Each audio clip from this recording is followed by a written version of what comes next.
Well, hello everybody. Thank you for coming to this webinar. I'm very honored to have you all here. And as Tanya said, I'm sitting here in London, in rainy London as it happens to be. Anyway, I really appreciated that so many of you made interesting comments about what you were looking to learn in this webinar. So I'm going to do my best as I go along to address as many of the things you specifically pointed out. What I'd like to do to start with, before diving into a lot of technical detail about how I use the wonderful paint program Corel Painter, and in particular the newest version, Painter 12, I'd like to just give you a little bit of an overview of what I do as an artist, and also try to explain what I mean by painterly painting, since that was part of the title I chose for this webinar. So I'm starting off with an image here that you see on your screen called Flamenco Jam.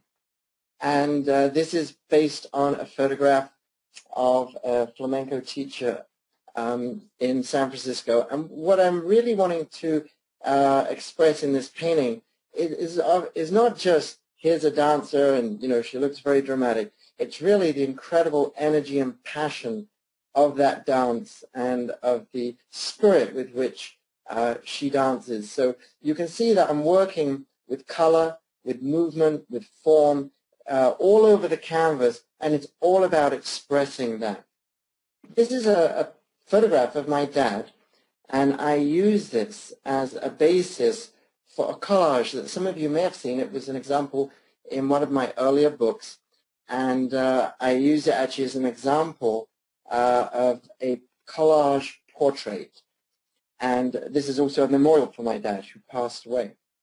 But what I wanted to share in this is that, you know, when you're working with a program like Painter, with paint, with imagery, for me what's really important is the story that you're conveying. And I'll work with all sorts of elements in my paintings to try and convey the story behind the portrait. And as you can see in this portrait, there's many personal elements, including his handwriting, letters from him, pictures of the family. And so this is sort of the spirit with which I approach my image making. This is the source photograph for Moment in Time. And it's a photograph I took at a restaurant in San Francisco of my good friends Christy Cody and Darren Leeds. They were doing Argentine tango, performing, and it's such a special dance, and there was this one moment that I captured in that photograph that was just, it was almost like this timeless moment, even though it was there and then gone, and they never stood still. It was part of the movement. What I wanted to capture in this painting was just that sense of complete oneness between the two dancers. And so you'll notice in this particular painting that I chose to keep it very simple. It's very tonal. There's very limited range of color. And I've really focused in on that relationship between Christy and Darren and that closeness of the partnership involved in Argentine tango. This is an example of scene at the Great Gatsby summer afternoon, and actually this was the event that was part of the workshop that Tanya attended. And what you see here is the way I've interpreted this scene, and it happens to be a very impressionistic feel. It was just that that was the feeling that was conveyed. So one of the things I want to point out here in my approach to using Painter is I don't go in with, okay, this is my formula, I'm going to do this style. Every single picture, I really follow a path of how does this picture sort of make me feel, and what does it evoke? And that determines the style, the use of color, etc., the use of brushwork. This was a photograph of modern dancer Tiffany Barbarash, which was part of a series I took around San Francisco, and this was the resulting painting. I did a series of 5 paintings of her in different parts of the city. And again, I just wanted to share the way that I've used paint in a particular way, in this case with quite a lot of complementary colors, etc., trying to evoke an atmosphere. And this is the photo that I want to use as a basis for the short demonstration today that I'm going to do in the webinar. And this was just taken a few days ago, actually, in Battersea Park, London. And there was a jazz band playing, a swing band, actually, and a very nice couple who were dancing on the floor there. And I wanted to share with you, when I saw this scene, it evoked for me a couple of things. One was the beautiful painting by Renoir of a couple dancing in the countryside, and I definitely, as soon as I saw them, I thought, wow, it sort of reminds me of that. The bandstand a little bit reminded me of Marc Gautier's Merry-Go-Round, which is a somewhat more somber image, but yet color-wise and composition-wise, that reminded me of that. I just wanted to share with you some of these scenes that I took around the dance scene. And the reason I'm sharing these with you is not just to say, this is what Battersea looks like, but actually to show you my process of when I go about doing a painting.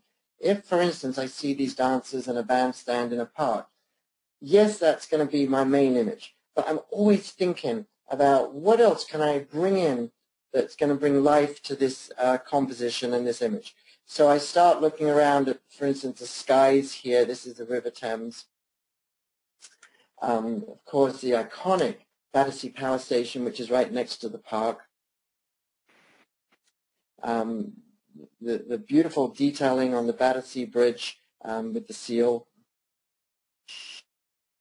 The plaque, got brass plaque there in the park, right near where they were dancing. So all of these things I photograph and I put to one side and think, well, maybe I could use that in the painting.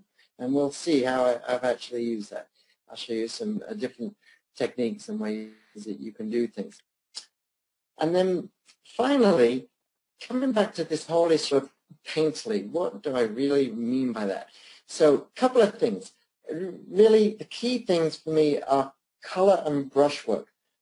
And you can see here in Vlaminc's painting that he's got both these beautiful focus colors, very, very sort of bold brushwork. Of course, Matisse was an absolute master of color, and this is a painting that I love. It's actually in the San Francisco Museum of Modern Art, a femo chapeau woman with a hat. And I just love his use of color in this. So this sort of thing inspires me when I'm going about doing a painting. And doesn't mean that every painting I'm going to do is going to have these bright colors, but I definitely get inspiration from these examples. Joaquin Sorolla, a Spanish Impressionist, contemporary or slightly younger than Don Singer Sargent, talking of which, this is one of Sargent's very wonderful loose paintings of his time in Venice. And this is just, just shows exactly, for me, the goal of painterly. Here we have something, it evokes absolutely the spirit of what he's trying to communicate and represent, but in a way that reads absolutely as a painting, not as a photograph. I want to say hi to everybody. This is me at the Thames there just after I took the photograph. Finally, another inspirational Royal Dufy and his colors. So let's dive in and let's get painting. What I've got here on the screen now is actually the canvas upon which I started working, and I'm going to show you a little bit how I made it and prepared it. Given my time constraint, I can't take you through every technique and process, but I'll do my best to give you a sense. So this actually is a textured canvas with several textures, with a couple of overlays, all related to the scenes that you've seen. So let's just go down here, and I'm going to fish out my my version of the photograph. And what I want to show you is a little bit of the way that I work up to doing a painting. So this was the original photo, and as you might have noticed in the original photo, the sky was essentially white. What I wanted to do is add a little bit of sky and cloud structure, which I borrowed from the picture of the Thames. And I'm not going to go through all that. This is, more, less painterly and more just technical, but I simply copy and paste as a layer, and then you may notice in the layers, notice in the layers palette there, or panel, that I have created a mask, and I just went into that layer using black and white, very much as if in Photoshop, and worked it in to create the sky. I left in a lot of things which I don't particularly, I know I don't want in the painting, but which when it comes to the painting, I know I'm going to paint over. So I didn't worry about those details on the left there. One of the questions I sometimes get is about how large a file, etc. Most of my printing I do at 150 dpi, so not really high resolution, and I work on that basis.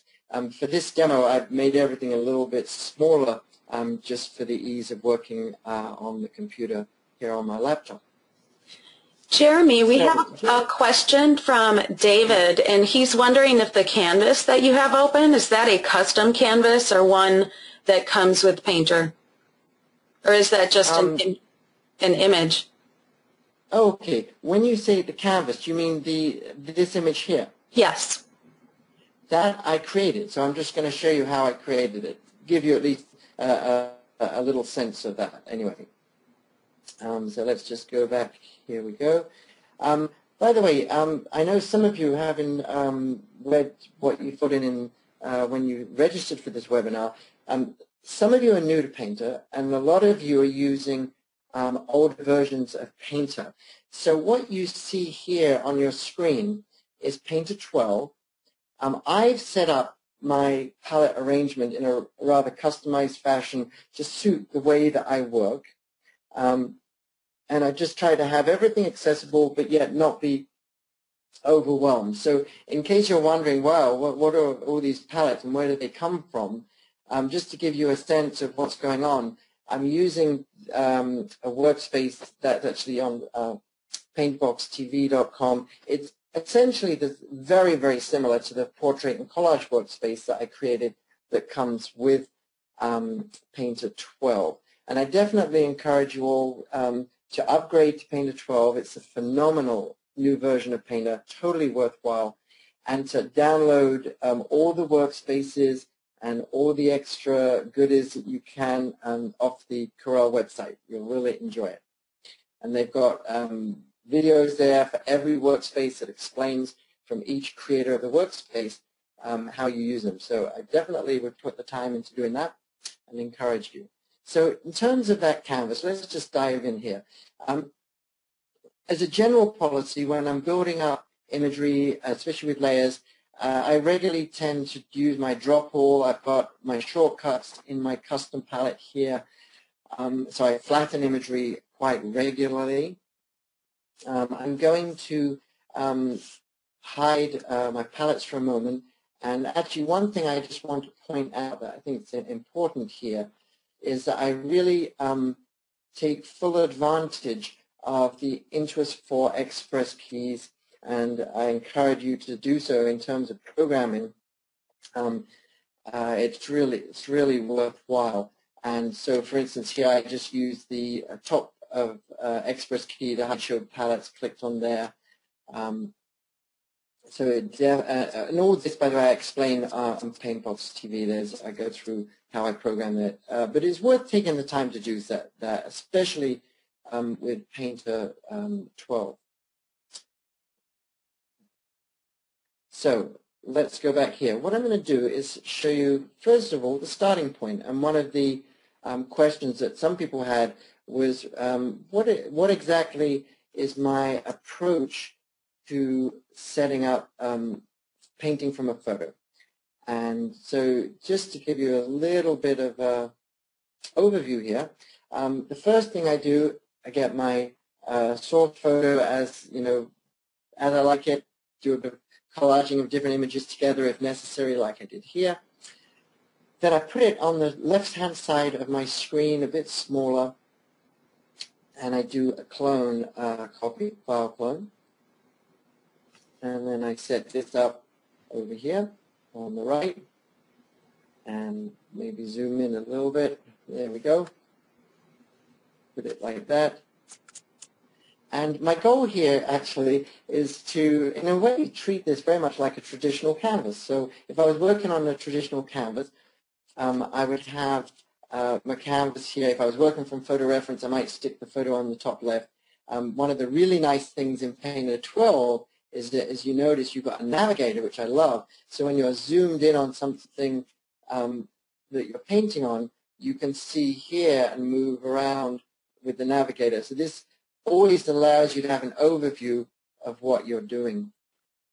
Now, there's lots and lots of possibilities and different approaches for painting from a photographic reference. And I try all sorts of things. And sometimes I do just paint over the photo as is.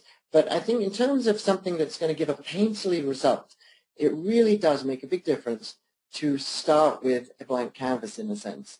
And so what I'm going to do here is I am going to hold down the Option key, and I'm going to click in the parquet floor, get a nice mid-tone there, and I'm going to just do a fill with a mid-tone.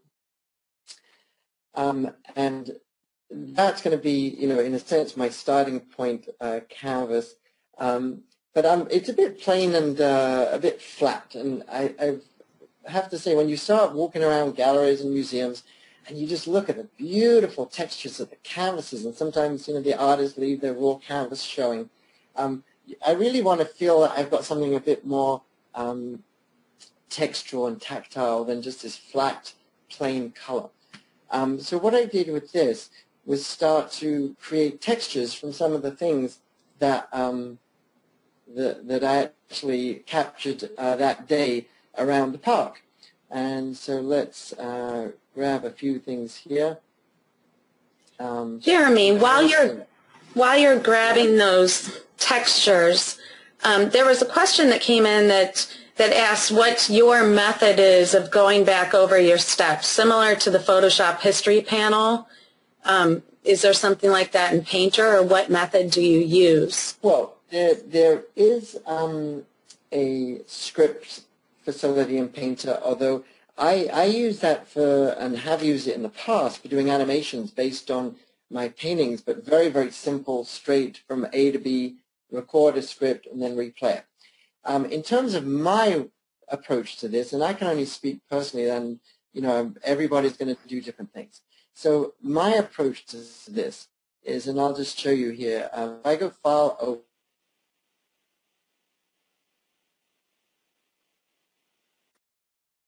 I'll just keep it still for a moment.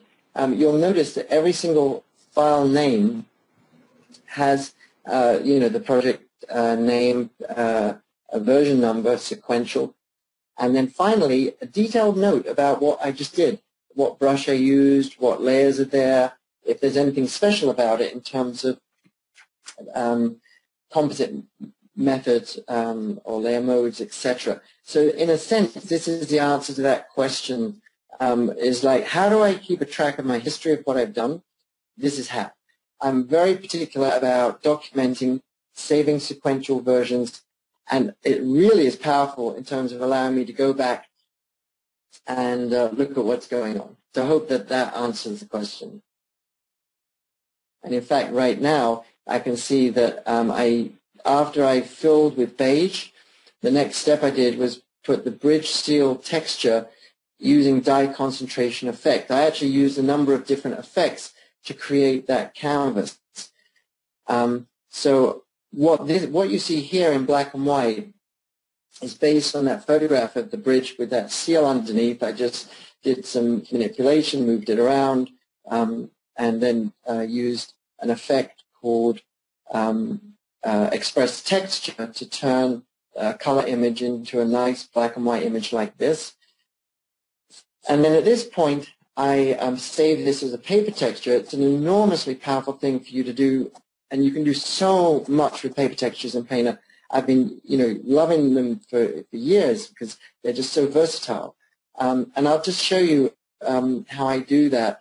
One of the things that I've done to help me with things like working in Painter with all these different libraries of things and capturing art materials and stuff, I have down here programmed in my Express keys something called a Radial menu. And you'll notice here, this simply saves me, all of these, are accessible if you go up to Window and then you go Window and appropriately find the right sub-menu.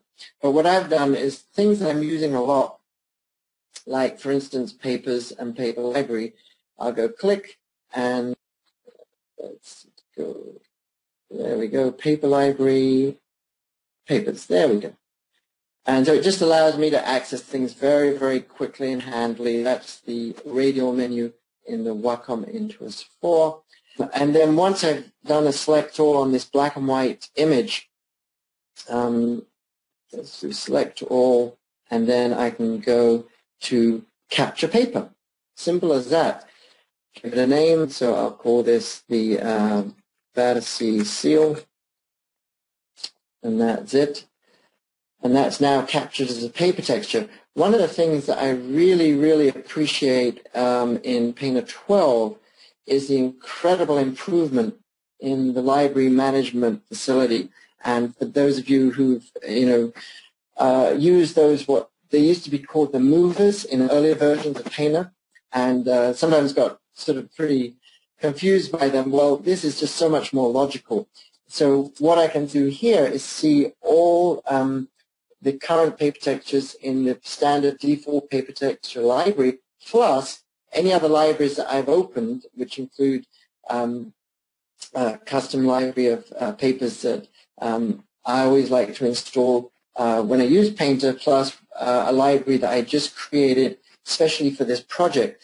And when you're doing any sort of project where you're creating custom papers for that project, I do recommend that you create new paper library and then export that paper library to a specific place in your project folder. And that allows you then to make sure that if you come back to that project anytime in the future, you can then still access all those custom papers, etc. It's really, really useful to be able to do that. So I've got the Battersea Bridge paper texture, and I'm just going to apply this. Let's see, let's make sure I do have that selected. And I'm just going to apply that, here we go, with an effect. And there's a whole bunch of effects. You can do great things in applying paper textures onto your imagery. And one of them is color overlay using the current paper. And I'm just going to undo that and show also dye concentration is another one that I like to use, which is a little bit more subtle. And that's actually one that I used in this case. I also went on to capture the parquet floor as a paper texture and apply that. And then just to finish off the creation of that canvas that you saw earlier, I then applied overlays, which are these very subtle layers. You may not even be able to see them. And that's another thing I like to do is apply something. I'll turn the opacity up. I just took that picture of the power station, pasted it in at the right scale, etc., and then put it into overlay composite method. I'm going to zoom in here. overlay composite method. And I did a similar thing with the Battersea bronze plaque, the Battersea Park bronze plaque, and then took everything down in opacity, made it more subtle, flattened this, and then that became my starting point. So you start to see, you know, the way that I just work into things is it's almost like you just start to flow with ideas, play with ideas. So I'm always trying to challenge myself and think of things that, you know, can be interesting, knowing full well that, for instance, all of this is probably going to get hidden behind paint. So, you know, this may, in the end, not even be visible. But I like to sort of work into a lot of subtle layers in my work. Okay, let's now actually start some painting. So I'm just going to place things here so that they're nice and tidy. Get rid of that. Get rid of that. And taking time to sort of get organized is actually something that I'm continually having to do as I paint. So, you know, I continually hide my palettes, then get organized. So I've got my original on the left. I've got the flat canvas with that nice texture on the right. Let's bring back the palettes. One of the great things introduced in Painter 12 is the clone source panel. And by the way, quick point about panels versus palettes. As far as my understanding is that now each individual interactive window that I can move around here is known as a panel, but when you group them together, they're known as palettes. One exception is when you select temporal color, and that's what you're seeing here. It's a shortcut for temporal color, which I've programmed in to my Wacom tablet Express key. And actually, this is another really handy thing because I can pick a color, and then I don't even have to leave my canvas to pick change color.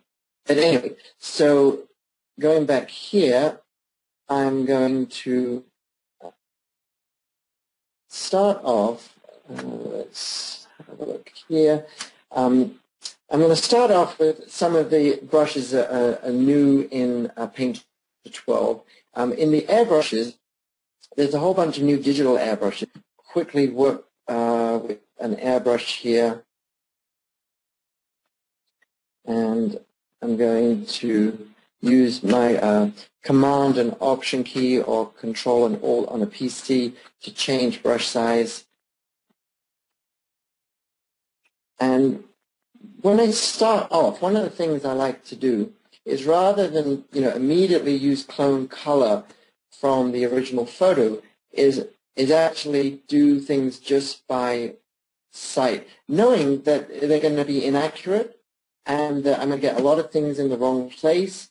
But what I like to do, this allows me to sort of be much looser and not worry so much about where I'm putting things.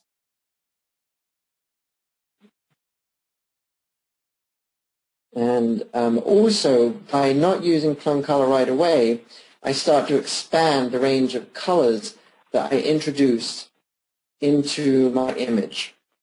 So it's almost like a little, trick for myself, because I know that with freehand work, I'll be much looser and I'll be introducing a much more variety of colors.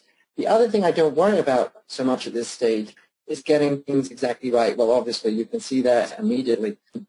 And again, what this allows me to do is build up a background in which I'm really focusing more on the general tonal lights and dark, somewhat color, but not too much. And, one of the things that can be helpful here is to look at the little navigator. And this is one of the things I love about this is it gives you automatically a tiny little thumbnail, which is the equivalent of walking way back from your canvas. So when you're working on traditional canvas, it's really helpful to, regularly step back. And so here, in a way, we've now got the step back automatically built in to that navigator. I'm going to skip a few steps ahead here, and we'll go down and have a look at some actual versions of what I've done with this image. I've been working on this for a little while, a few hours this afternoon, and so I just wanted to show you, here's an example of a later stage where I've just been really very loose, very rough. This is working with the digital soft flow airbrush.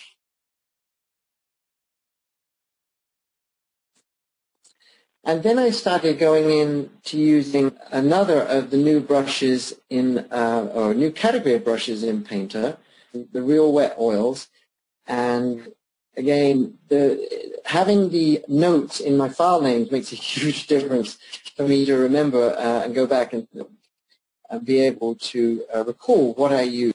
And the system here, by the way, that you'll see is what I call PVN, Project Version Number Notes. So I'm pretty consistent in using this throughout my entire workflow. So this was real wet oils. I tried a few different real wet oils. I'll just show you right now a little bit of a combination. So I'm going to put this over here, and actually I'll just start closing some of the other files so I don't have to worry about so much being open at the same time. Again, a little bit of cleanup as I go along. And let's have a look. Wet bristle. By the way, talking of remembering brushes you use, you might have noticed on the top here, there's this little palette, which is actually a history of the brushes you've been using. It's sort of like what used to be called the tracker in Painter 11 and before, and that same history of what you've been using is visible when you go into the top left and click on the brush picker and the brush library overview there, which is another thing I love, is that we now can see the entirety of all the categories in Painter 12, plus any that you've added. I've added my Jeremy box set 5 there, plus the variants that are available in the current category. So this is a really, really valuable improvement, because you don't get sort of lost in just the variants of the particular category you're in. You're always looking at the overview. I should also just point out, for those of you who haven't used Painter 12 yet, that another one of the things that makes life easier is that Corel have gone through all of the variants, and as you may be familiar, there was about 900 variants in Painter 11 when you just get the program. So now what they've gone through is simplified it so that any variants that were repeated, like with just by size only, have now been consolidated into a single variant, and likewise with the actual categories. So chalks and crayons are now a single category, etc., etc. So it's much more efficient, and that's one of the things that I really like about this is the efficiency. So let me just do a little bit here, and I just want to illustrate something as I'm doing this. And what's happening here is I'm looking on the left. I'm working based on loosely what I see. If I wanted to, I could always go to clone color, and I could always work with clone color, making sure that I do have the right clone source selected. I can always, if I want as well, go to canvas, tracing paper, and this will give me a much more precise guide. I tend to use this very sparingly because I don't really want to get everything too precise. In fact, it's actually more empowering in a way to keep it looser and imprecise for as long as you can. But what I wanted to show you is I just used the real wet oil wet bristle. And for those of you who love customizing brushes, and I know there was a couple of questions about brush customization, you are going to just have a field day here, because there is such deep customization possible with all these brushes. I mean, look, I'm not going to go through any of this right now, but just look at all those things you can adjust just on the real wet oil only. So it's, there's so much you can do there. Plus, one of the other things that's really very powerful is you can individually do brush tracking or calibration on every single variant, so you can adjust the sensitivity to your pressure of your hand. I mean, there's, it just goes on and on. There's so many things and flexibility in this program. But what we're going to do is just pour a little bit of turp on here, and so I'll zoom in so you can see the effect.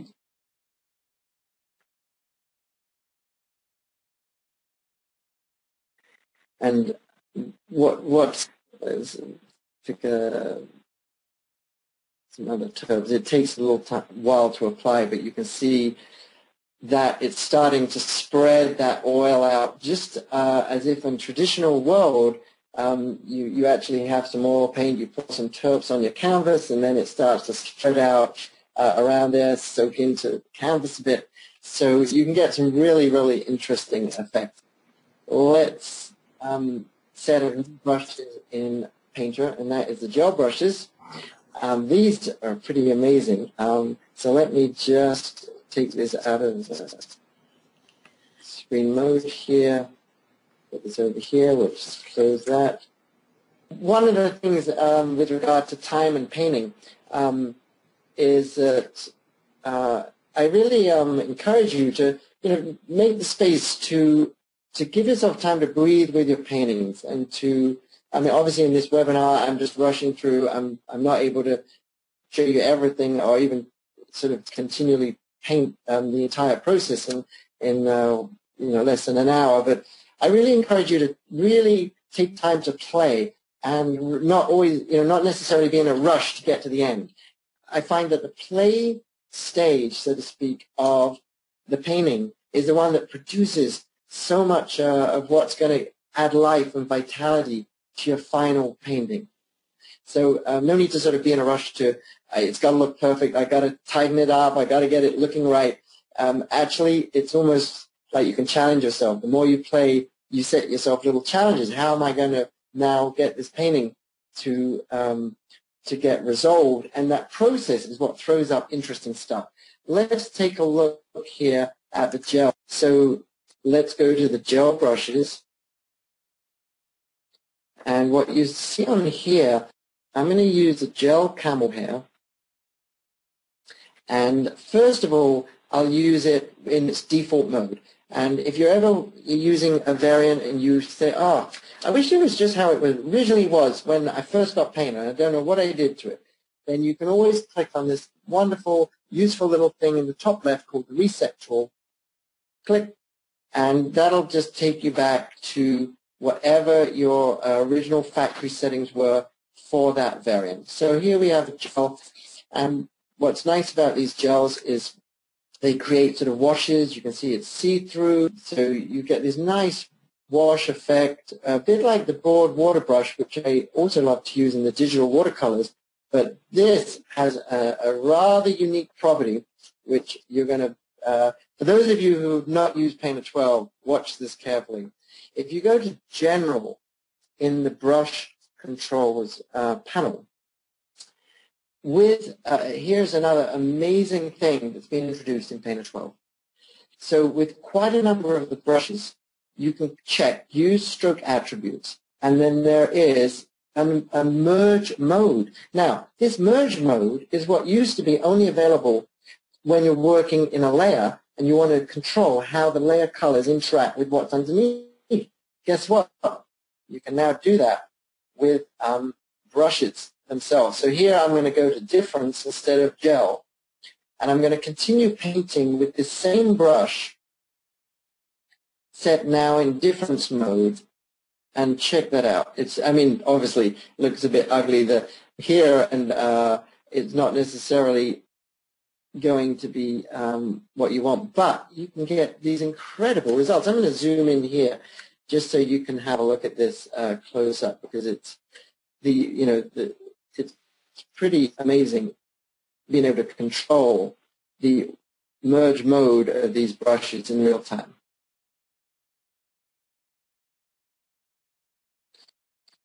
So let's fast forward here in the process, and let's have a look at the real watercolors. And you can see here in this stage of my painting And I'm going to zoom in so you can have a good look at what's going on here. Let's go to the grab a hand and move this thing around so you can have a look. By the way, it has a watercolor layer, real watercolor, but I just want to show you close up how I've used that difference merge mode to get some really interesting effects, which just as abstracts, I think are very interesting. Let's go out of screen mode here.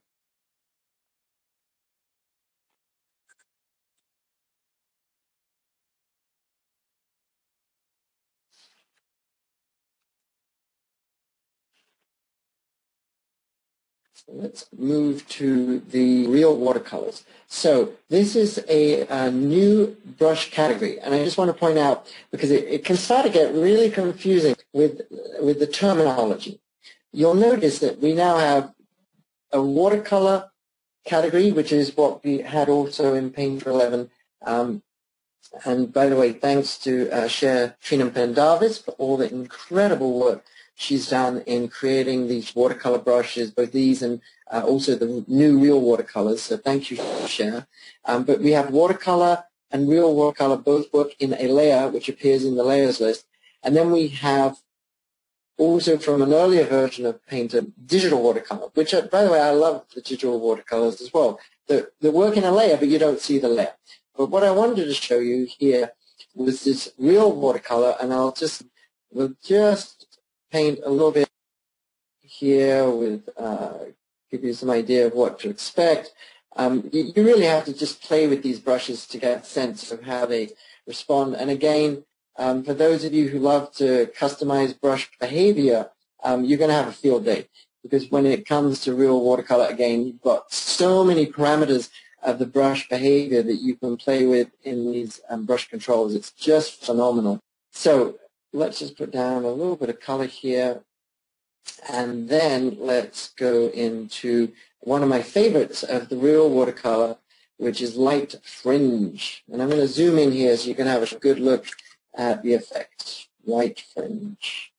And so I don't know if you saw what happened then. I painted over something that was darker, and then it actually sucks up the color as if it's taking the pigment. It's almost like if you put down and absorb paper cloth or blotting paper onto a patch of wet watercolor paint, and you literally suck up the pigment into your cloth, take it off. And that's what you get with the light fringe. It's a wonderful effect. And I have to say, I'm having a lot of fun with that effect, applying that over different parts of the image.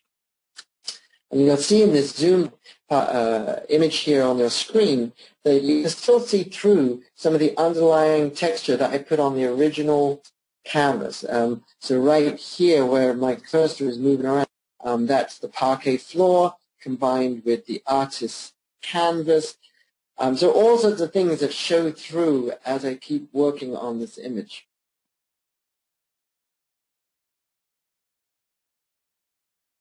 And that brings us to, the stage where I'm, still working on the image. And what you're seeing here, I ended up working with two brushes which I've been using for many years in Painter, which I just, they're just brushes that I really, really enjoy using, especially for this type of image. And that's both in the artist category, and that's the Impressionist brush and the Sargent brush. So in the floor area, if we zoom down here, you'll see a lot of the work down here is actually Impressionist brush work.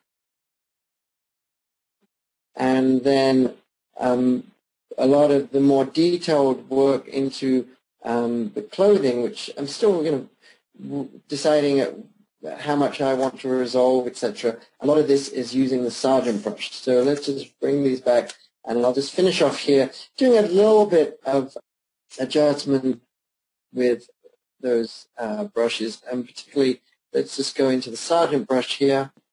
And I have to watch out if I've been working with the watercolor or made a mark with the watercolor. I'm just going to bring this up here, and you can see that I'll drop all, flatten, that layer. I'm always saving as I go along. I'm not doing it for the purposes of this webinar, for simplicity.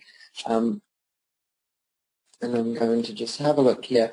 And there's a certain point with working into an image where I just find you just have to get down to good old-fashioned observation and decide what's important in terms of the lights and the darks, because ultimately that's the key to these paintings, and how much detail do you want, etc., etc.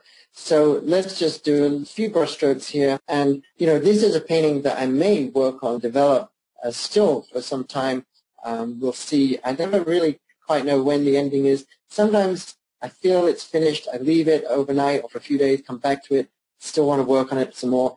One of those questions is always like, but when do you stop? Well, you stop when you decide to stop, but that doesn't even mean that's the ending. So let's have a look here. I'm going to go out of clone color. By the way, one little thing about the color palette while we're here, when you drag that out, that's expandable, which can be very useful. Of course, as I've already shown you here, that if you want to, you can just use this temporal color palette, which is also expandable and very, very handy. I really, really appreciate using that. So I'm going to look here at just putting a little bit of highlight here and there. I'm going to pick in my value saturation triangle a lighter color here. I'm going to keep an eye on the dab profile so I can have a sense of how big this is. I'm half closing my eyes. That's too pink, so I'm going to lighten it up. There we go. I'm looking here. Now, I'm just looking at what needs to be brought out in terms of shapes, in terms of tonal contrast, and maybe make that a bit less opaque. I'm looking here at this. And it's not that I need to get anything exact. One of the key things as I'm working onto an image like this is that I don't worry about it having to be exactly right, because I can always keep working on it. I really treat my canvas surface as a malleable clay that stays wet. And that's the wonderful thing about working digitally, is it really is a malleable clay that stays wet. You can always keep working. And so it gives you a lot of freedom, because you've got lots of freedom to make mistakes and not to worry about, oh my gosh, what have I done now? Well, you just, can keep working and adjusting accordingly. So again, I'm looking at the tonal contrast. I wanted to bring out that very important light-dark border there. On the edge of his nose as well, there's a very important contrast between light and dark. So let's just put a little bit of suggestion of that. And our brains fill in all the gaps. We don't have to put everything down. And so that's one of the other things which, in a way, takes your painting into the painterly mode and away from the photographic mode, is that you can work with a lot more suggestion and a lot less detail and explication. You don't have to have everything there. It's just a suggestion here, suggestion there. Can work really nicely. It is, wow, it's, let's see, time has flown. So, Tanya, are there any questions lined up? Because I'd say we're about time to sort of wrap it up. I'd be happy to answer some specific questions if there are any. Sure. There are quite a few questions around canvas. So one of the questions is, if you have a canvas with a lot of texture in Painter, do you then print that on a canvas paper, or what kind of paper would you choose for a painting such as that? Excellent question. And in fact, that brings me back to the question you asked, you laid to me earlier, and I haven't yet actually addressed. So, perfect question. If you have texture in your painting, the question was, does it matter if you then print it on a textured surface? Is that what? Right. I think the worry is that it would be too many textures mixing together if you already had a lot of texture in Painter. Well, I think that's an excellent question. First of all, the way I approach things is that I'm always printing, or almost always printing, on canvas, and I love the tooth of the canvas. that's already going to be there in the print. But I'm not satisfied with that, though. It's too uniform. So I always end up doing a lot of physical painting, and I'm sure a lot of you are familiar with my post-print painting process. Some of you have the DVD I produced on it, and I also cover that in PaintboxTV.com a little bit. But for me, that's actually a really important part of adding that texture, which I don't want to be uniform. And the problem with so many things that you can do in terms of effects and filters and even printing on a canvas surface is that you end up with this uniformity of texture, which doesn't reflect the movement and vitality of your brush strokes. Now, there's the earlier question had asked about impasto, and I think that's a really, really good point. You can there is a brush category in Paint which automatically introduces depth into what you're doing and gives, let's shrink that down a bit. Let's make that a bit wider there. And actually, although it may not be visible on the webinar because of the resolution, what I just did there has a little bit of highlight and shadow to it. This is an example of an impasto brush.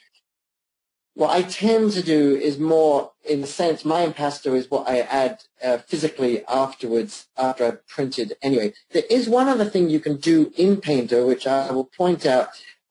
It's not something that I do so much myself, but you definitely can do. And I'll show you. You can take an image, and you can go to Effects, Surface Control, Apply Surface Texture, applying a paper texture. So yeah, basically with Apply Surface Texture, if you use image luminance instead of paper, and that's the key, image luminance, and you don't overdo it, and the thing with all of these things is because when you apply an effect, especially if you apply it over the whole image, it's easy to overdo it, and I always take the shine right off. I take the amount right down, and actually what I do is I usually do it on a clone copy, not on the original, and then I clone back a little bit of what I was doing, but I'll just show you here.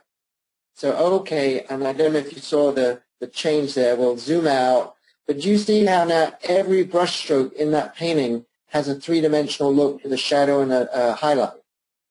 It may not be obvious when you're looking at it again on this webinar because of the resolution. I'm just going to undo what I did and just watch this edge as an example. So I'll do Command or Control Z, undo that. There it is. So now you see that's flat. So that's an example. What printer do you use? I'm using an Epson 9600 44-inch wide printer. It's quite old, but it's been my workhorse for quite a long time. And obviously you've got wonderful printers from Hewlett-Packard, from Canon, from Epson. The modern, newer printers are probably way better than the one I'm using, but that's what I'm using. Well, here it is. And I wanted to add a couple of final thoughts about paintings, finishing paintings. Sometimes I do a digital signature. However, I have found that more and more in recent times, as I print these pictures out and then I get to stretch them on stretcher bars and put them into frames, I'm finding I'm doing a lot of sort of visual cropping on the fly actually at a later stage. So my signatures are starting to disappear around the edge of the stretcher bars now and then. So I'm starting to do more traditional signature on my work because that's, when it's actually physically stretched, I know where the signature needs to go. The other thing is that I also like to work on my edges at that point before I go to print.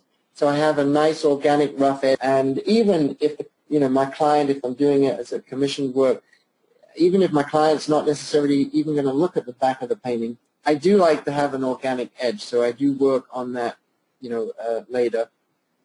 And some of those techniques are in my books. They're on PaintboxTV.com. And, a lot of the details of what I've covered today, if you want to get into sort of more of the step-by-step, the PaintboxTV.com, my goal there is to build up a pretty detailed and comprehensive set of video tutorials, which I'm working on now. I'm working with both art and technique tutorials. But anyway, I do want to take this opportunity to thank everybody so much for taking time out of your day and joining me at this webinar, and a huge thanks to Tanya for all her hard work, and to the team at Corel who've done a phenomenal job with Paint at 12, and also the folks at Wacom, without whom we wouldn't, as artists, be using the computer in the way that we are now as well. So thank you to everybody who really makes it possible.